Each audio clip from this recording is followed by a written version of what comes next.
Okay, so if you want your breast reduction to be covered by insurance, there's a few things that you need to do. So the first thing you need to do is you need to call your insurance company and see if this is a covered benefit. Unfortunately, there are some insurance plans, which is pretty rare still, that don't cover breast reduction in any circumstance. So it's really important to know this information prior to going into the consult, because if they do not cover breast reduction under any circumstance, it's going to be a cash pay or cosmetic procedure for you.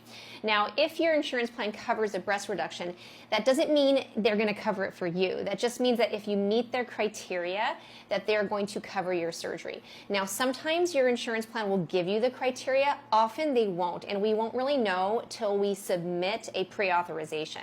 So in general, the things that you need to get your breast reduction covered are really, the first and foremost is that you have to meet what's called SNR. So the SNR scale is a scale that has a body surface area and a number next to it. So we figure out your body surface area when you come into the office. You can do this online and figure it out for yourself.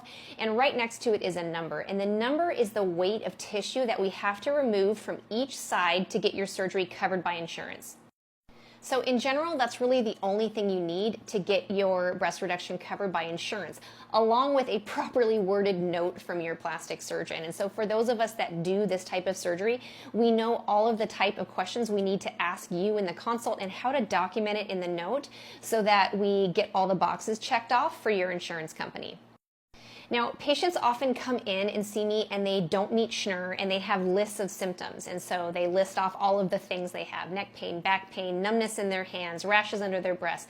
Unfortunately, if you cannot meet SNR, they don't care about any of these symptoms. These are not nice, moral, ethical people. This is an insurance company trying to not pay for anything. So all of those symptoms, they matter so much to us. I completely believe that you have all of these horrible problems, but the insurance companies don't. So if you can't meet SNR, those symptoms just unfortunately really don't matter to them.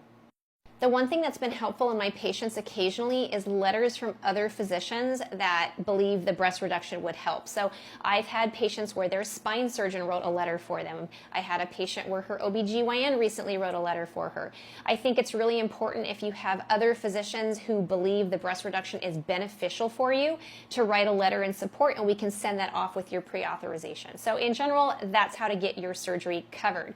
Now, I also, if you are trying to go through insurance, I highly recommend you see a surgeon who works with insurance. And it doesn't have to be in-network, it can be an out-of-network provider, but someone who's going to assist you with the billing and pre-authorization system. So if you try to bill on the back end yourself, because surgeons will give you codes and then you could submit it yourself, patients are often not successful. It's much easier to work with someone who has a system in place to get your money for you. So hopefully that helps.